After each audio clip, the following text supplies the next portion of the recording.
Hello दोस्तों, बहुत बहुत स्वागत है आप सभी का हिंदी मीडियम के नंबर 1 चैनल शुभम क्लासेज में। मैं पीयूष आर्या आपका बहुत बहुत स्वागत करता हूं। तो मेरे प्यारे विद्यार्थियों, सबसे पहले तो जिस तरह से आप अब सीरीज आपकी चल रही है सिंटैक्स की, यानी कैसे सेंटेंस को हमें करेक्ट करना है, कहां कहां पे सेंटेंस की गलतियां हमें मिल रही हैं। तो जैसा आपने आर्टिकल की गलती को सही किया, आपने नाउन की गलतियों को सही किया, प्रोनाउन की गलतियों को सही किया, वैसे ही अब एडजेक्टिव आप देखोगे अगर एक बार बोर्ड का पेपर उठा के तो मिलेगा आपको, रे वाह इतना ज्यादा एडजेक्टिव से आया हुआ क्वेश्चन है, इतना करेक्शन है। बिल्कुल हाँ, तो करेक्शन आप कैसे करोगे? तो आज की इस वीडियो को अंत तक जरूर देखना, बहुत ही इंपॉर्टेंट सेशन है आज का।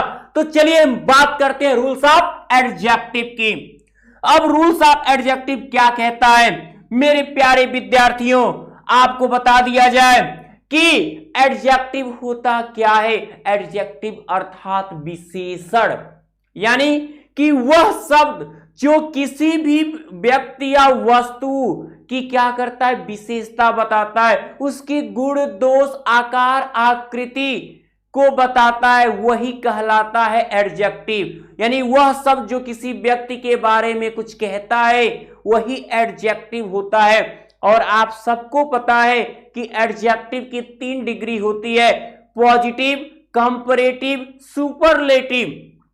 पॉजिटिव यानी जो हमारा मुख्य गुण होता है वो पॉजिटिव होता है, जब उसमें तुलना दो लोगों के बीच करने लगते हैं तो कंपैरेटिव, जो ईआर लगा के बनाई जाती है और मोर लगा के बड़े सिलेबस में। और लेकिन अगर वही तुलना पूरे समूह से कर दी जाए तो वहीं पे सुपरलेटिव डिग्री होती है, जो आपकी ईएसटी लगा के बनाई जाती है। तो उन्हीं के बीच कहां कहां गलती है उसको हम अब समझेंगे। एग्जाम में जब आप पेपर उठाओगे ना पिछले साल के, ये शब्द आपको तुरंत अरे अरे अरे अरे हर साल आया हुआ है क्या? ये बिल्कुल आया हुआ है। तो आप देखोगे क्या कि यदि superior, junior, inferior, prior, senior ये क्या होते हैं, पहले से ही कंपैरेटिव होते हैं। ये क्या होते हैं? पहले से ही कंपैरेटिव होते हैं, ठीक है। यानी इनके पहले मोर नहीं लगना चाहिए, ईआर नहीं लगना चाहिए, जिनके अंत में पहले से क्या हो, आई ओ आर। एक एग्जाम्पल इसका देख रहे हैं कि इसका एग्जाम्पल लिखा है, देखो।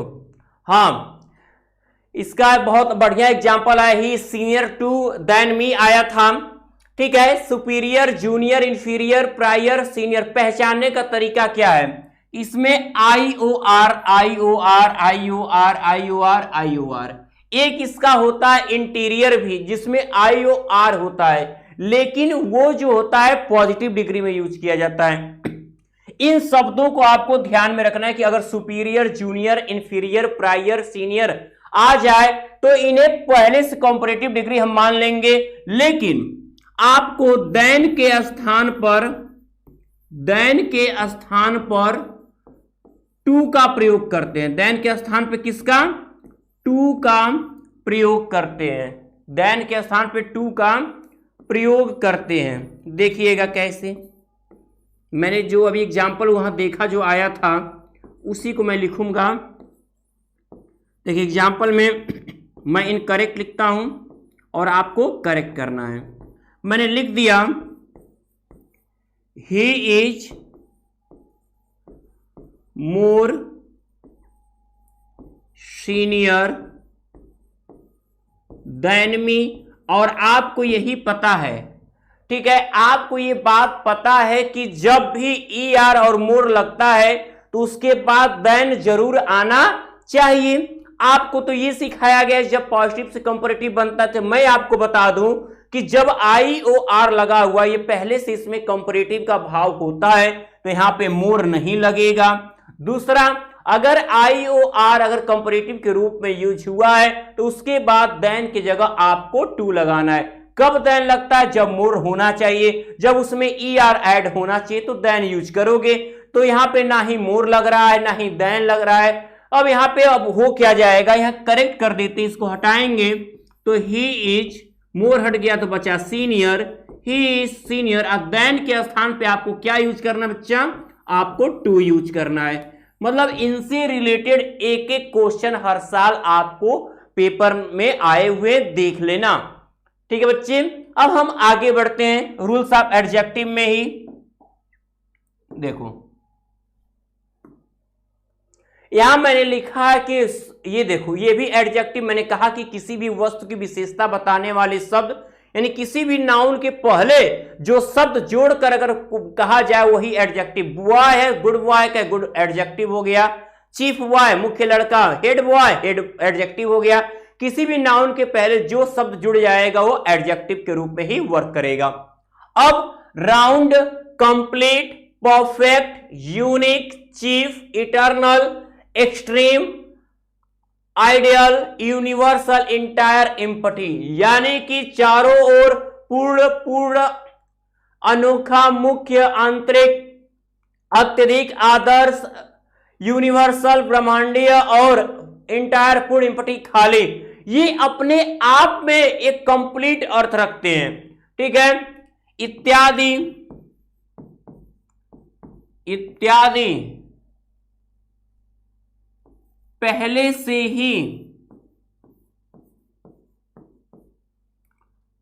ही पूर्ण अर्थ रखते हैं, पूर्ण अर्थ रखते हैं, यानी सुपरलेटिव का भाव रखते हैं।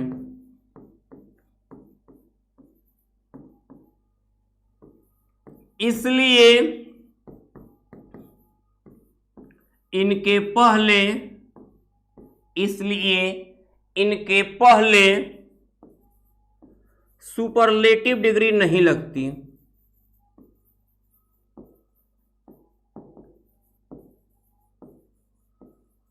डिग्री नहीं लगती। देखिएगा, अब मैं यहां पे एग्जांपल आपको देता हूं, इनकरेक्ट, इसको करेक्ट करना है।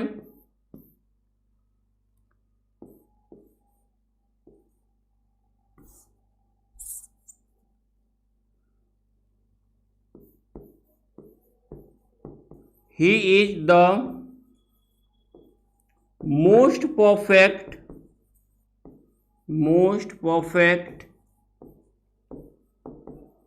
in his work। ठीक है, अब बच्चे इसको देखो,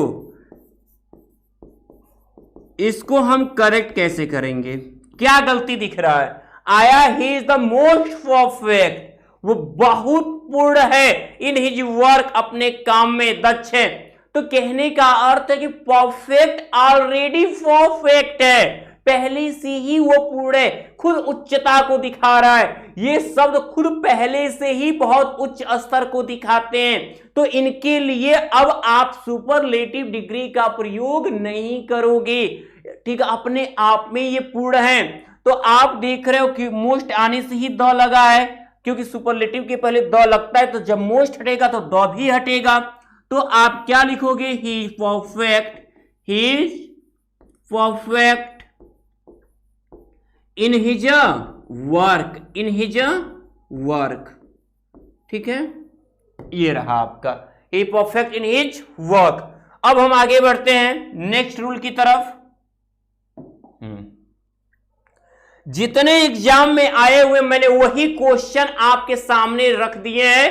अब आपको अगर कहीं पर भी कुछ लगे कि सर नहीं आया है समझ में, कमेंट जरूर करिएगा मेरे प्यारे बच्चों, मैं आपके लिए हमेशा हाजिर हूं। देखो, प्रीफर व प्रिफरेबल, जैसे सीनियर जूनियर था वैसे ही प्रीफर और प्रिफरेबल पहले से कंपैरेटिव डिग्री में होते हैं। ठीक है, इसलिए इनके बाद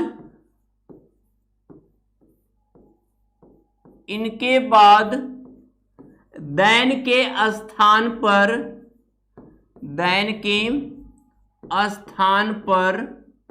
टू का प्रयोग करेंगे, टू का प्रयोग करते हैं। कहने का अर्थ है कि इसके पहले अगर मोर भी आएगा तो हट जाएगा, क्योंकि ऑलरेडी ये क्या है, मोर प्रिफरेबल लिखा है तो मोर नहीं लगेगा, मोर प्रीफर लिखा तो नहीं लगेगा। और देन जब मोर लगता है तो ही देन आता है, जब मोर नहीं है तो देन क्यों होगा, तो वहां पे आपको टू लगाएंगे। इसका अभी एक एग्जाम्पल देते हैं, एक साल आया इसका एग्जाम्पल है, मैंने कुछ पेपर है मेरे पास, उनमें से मैं एग्जाम्पल आपको दे रहा हूं। देखिए, हाँ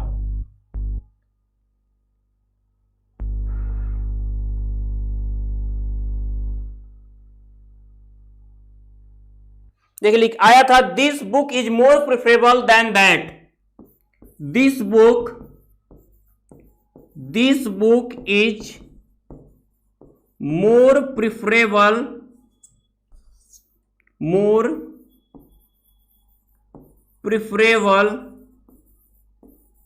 देन दैट। अब यहां पे आप, आई होप कि इसको एकदम बताने के बाद जो चीज मैंने ऊपर बता दी है, और मैं अपने विद्यार्थियों को, देखो जो मैं समझाता हूं मुझे ये लगता है कि मेरे विद्यार्थी उसको सीख रहे हैं। जब जवाब 3-4 के देखने को मिलते हैं, मैं चाहता हूं कि सभी लोग उसको बनाएं। क्या होगा, गलत ही होगा लेकिन कुछ तो सीखेंगे। मैं देखता हूं कि क्या किसने बनाया हुआ है। तो this book is more preferable than that, तो आपको पता है ना कि प्रेफरेबल और प्रीफर ऑलरेडी कंपैरेटिव में होते हैं। तो जब ये कंपैरेटिव में, तो कोई भी कंपैरेटिव डिग्री यहां पे नहीं बना के लगेगी, या मोर नहीं लगेगा, और जब मोर नहीं लगेगा तो देन भी नहीं लगेगा, वहां पे टू। तो आप क्या करोगे, लिखोगे कि this book is preferable, this book is preferable to that. ठीक है, यहां पे इसका ये करेक्ट होगा। ठीक है, इनकरेक्ट को करेक्ट कर दिया गया। अब हम आते हैं आगे पे। देखिए रूल 4, याद रखिएगा कि दो व्यक्ति या वस्तुओं के लिए कंपैरेटिव डिग्री, दो व्यक्ति या वस्तु की तुलना के लिए, वस्तु की तुलना के लिए कंपैरेटिव डिग्री,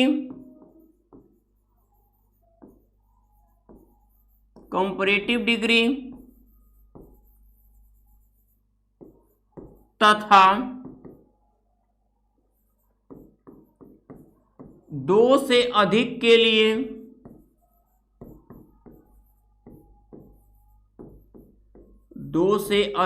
लिए सुपरलेटिव डिग्री का प्रयोग करते हैं। ठीक है, सुपरलेटिव डिग्री का प्रयोग करते हैं।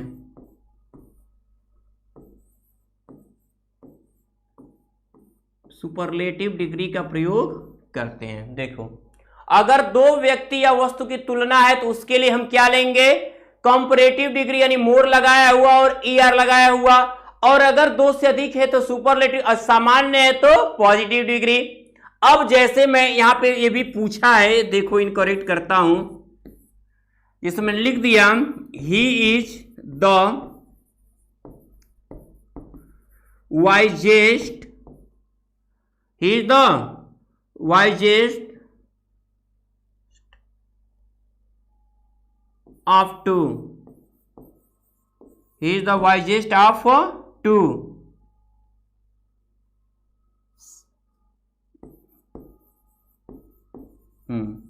ठीक, इसको करेक्ट करेंगे। हाँ, ही is the wisest of the to, दोनों में से बुद्धिमान है। अब आप जानते हो कि जब दो व्यक्ति की तुलना होगी तो कंपैरेटिव बनता है, और कंपैरेटिव या तो बड़ा सिलेबल होने में मोर लगा के बनता है, और छोटा सा सिलेबल होने पे ईआर लगा के बनता है, और सुपरलेटिव ईएसटी लगा के बनता है। तो मैंने कहा कि यदि तुलना दो व्यक्ति के बीच हो तो ई आर वाला या मोर वाला ही लगेगा, और अगर दो से अधिक होगा तब ई एस टी। यहाँ क्या गलती है, ही is the wisest of the to, तो यहाँ क्या होना चाहिए, यहाँ वाइजेस्ट न होके जब वाइजेस्ट आया है तो ही द लगा है, तो यहाँ हो जाएगा वाइजेस्ट का comparative wiser, he is wiser of the two. Okay, अगर यही रहता कि he is the wisest of all तो वहां ऑल होता या ऑल शब्द होता तो सही होता, अगर वहीं पर होता he is wiser of all तब गलत होता, तब वाइजर गलत होता, ऑल लगा है तो वाइजेस्ट सही होगा। ओके, तो इसको नोट करते रहिएगा, ठीक है बच्चे, जहां कंफ्यूजन हो पूछते रहिए, डाउट एकदम क्लियर है, ध्यान दो। आगे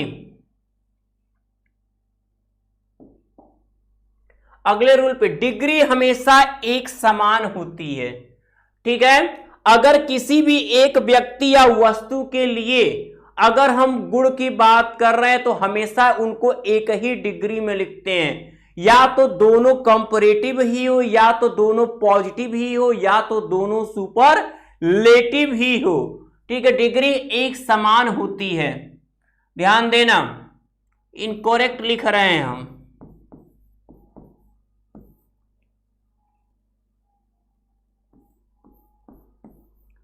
it is a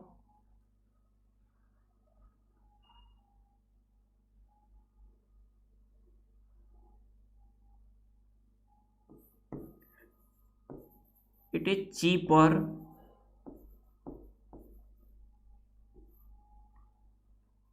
it is cheaper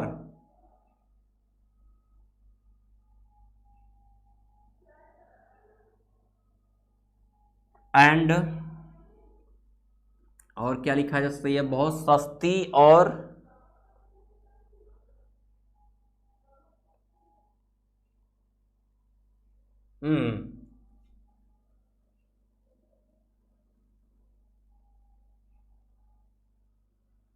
नहीं, कुछ दूसरा एग्जांपल लेते हैं, रुक जाओ, कुछ ऐसा better example.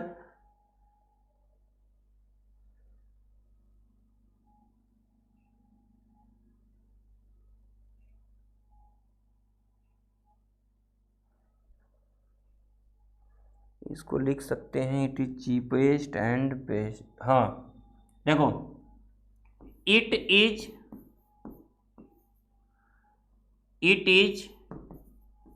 The best and cheaper pen, ठीक है। कुछ यही एग्जाम्पल में ढूंढ रहा था, सोच रहा था कि आखिर एग्जाम्पल वो कौन सा है जो आया था, ठीक है। ये यहां पर था भी नहीं, इसलिए याद करने में तो थोड़ा लगता ही है समय। अब कुछ बच्चे सोचते हैं अरे क्या सर जी क्या देखो चीपर है, हाँ, it is the best and cheaper pen, यह बहुत अच्छी और सस्ती कलम है।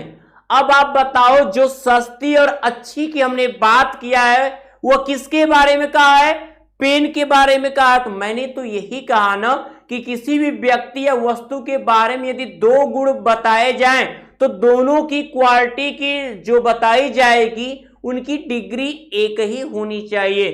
तो या तो अगर यहां द बेस्ट है तो यहां द चीपेस्ट कर दो, या तो यहां अगर कंपैरेटिव ई आर लगाए तो द बेस्ट का बेटर कर दो, या तो गुड एंड चीप कर दो, ठीक है। तो कोई एक डिग्री ही यूज करोगे, तो he is better and cheaper pen, he is better and cheaper pen, या he is the best and the cheapest pen. एक डिग्री यानी डिग्री समान होनी चाहिए, कंफर्म आप समझ लो। आगे बढ़ते हैं, देखो, तुलना एक ही प्रकार के व्यक्ति या वस्तु के बीच होनी चाहिए, यानी अगर निर्जीव है तो निर्जीव के साथ, सजीव है तो सजीव के साथ ही होनी चाहिए, ठीक है। ध्यान देना, incorrect. My house my house is bigger than my uncle. ठीक है, अब आप बताओ यहां क्या लिख दिया गया है। माई हाउस, मेरा घर, is bigger than my uncle, मेरा घर मेरे चाचा से बड़ा है।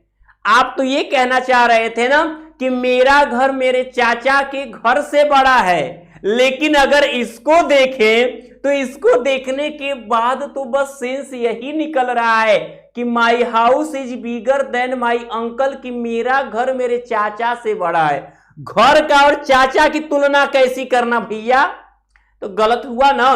तो इसके लिए करना क्या होता है, जब ऐसी सिचुएशन आती है और यहां सिंगुलर चीज की तुलना की, सिंगुलर नाउन की तुलना है, तो सिंगुलर के लिए हम क्या करते हैं, सिंगुलर के लिए अगर सिंगुलर हो, क्या हो सिंगुलर, तो वहां पे जो देन लगा है उस देन की जगह दैट आपका प्रयोग करते हैं।